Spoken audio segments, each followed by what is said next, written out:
Welcome to this explainer. Today, we're jumping right into part 5 of the 8-part tutorial, IPv6 Troubleshooting for System Administrators and Technical Support.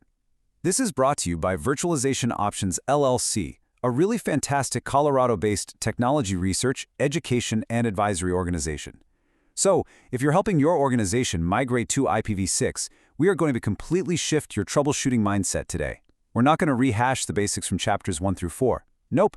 Instead, we're going to break you out of your old IPv4 assumptions and tackle those incredibly frustrating, silent network failures that pop up in a dual-stacked reality. Let's get into it. Okay, here's our roadmap for this explainer. 1.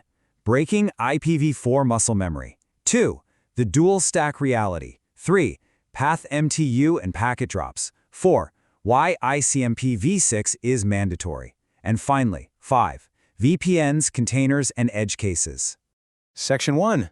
Breaking IPv4 muscle memory.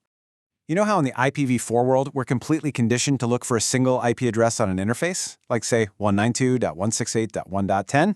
If we see more than one, alarm bells instantly go off, right? We assume there's a configuration error or an IP conflict. Well, you've got to unlearn that. On the IPv6 side, having multiple, simultaneous addresses on a single interface is actually the expected, completely normal behavior. It's totally routine to see a link local address starting with fee80 hanging out right alongside one or more global unicast addresses and even temporary privacy addresses. They all just peacefully coexist. It really is an elegant one-to-many relationship. All of those addresses, link local, global unicast, privacy, function at the exact same time, without any network address translation or NAT getting in the way. Oh, and broadcast traffic? That is entirely gone. It's been completely replaced by multicast. So those old tricks like pinging 255, 255, 255, 255, they are literally meaningless on an IPv6 network. We just have to stop treating these multiple addresses as if there's some sort of mistake. Section 2. The dual-stack reality. So the absolutely crucial thing to understand here is the happy eyeballs algorithm. It's also known as RFC 8305. When a user tries to load a web page, their browser actually prefers IPv6. But to avoid massive timeouts if the IPv6 network happens to be broken, the browser kicks off a race. It fires off the IPv6 request, waits just 250 milliseconds, and if it doesn't hear back, it immediately fires off an IPv4 request. Meaning, if your IPv6 path is silently broken, your users aren't going to see a connection failed error. They'll just seamlessly fall back to IPv4. But, and here is the kicker, they incur that 250 millisecond latency penalty on literally every single web request. To the user, the internet just feels mysteriously sluggish. And honestly, that is every sysadmin's least favorite kind of vague help desk ticket, right? Section 3. Path MTU and packet drops. Now, have you ever run into a situation where you can successfully ping a server, but the absolute second you try to establish an SSH session, or load an HTTPS web page, or copy a large file, the connection just mysteriously hangs right after the initial TCP handshake? It's maddening. Well, that is the classic symptom of a Path MTU discovery, or PMTUD, black hole. What's happening is that small packets, like pings, fit perfectly through every router link in the path. But those large data packets, they hit a router with a smaller maximum transmission unit limit, and they just get dropped. Poof, gone. Now, when that router drops the oversized packet, it's supposed to generate an ICMP v6 type 2 packet too big message, basically telling the sender, hey, size this down. But if a firewall blocks that critical message, the sender never knows, and the connection stalls indefinitely. To systematically fix this PMTUD black hole, your primary move has to be permitting ICMP v6 Type 2 messages inbound on all your firewalls. Or, alternatively, if you don't control the firewalls, you can configure TCP MSS clamping on your routers. This just ensures your IPv6 minimum MTU never drops below the protocol's hard limit of 1280 bytes. Section 4.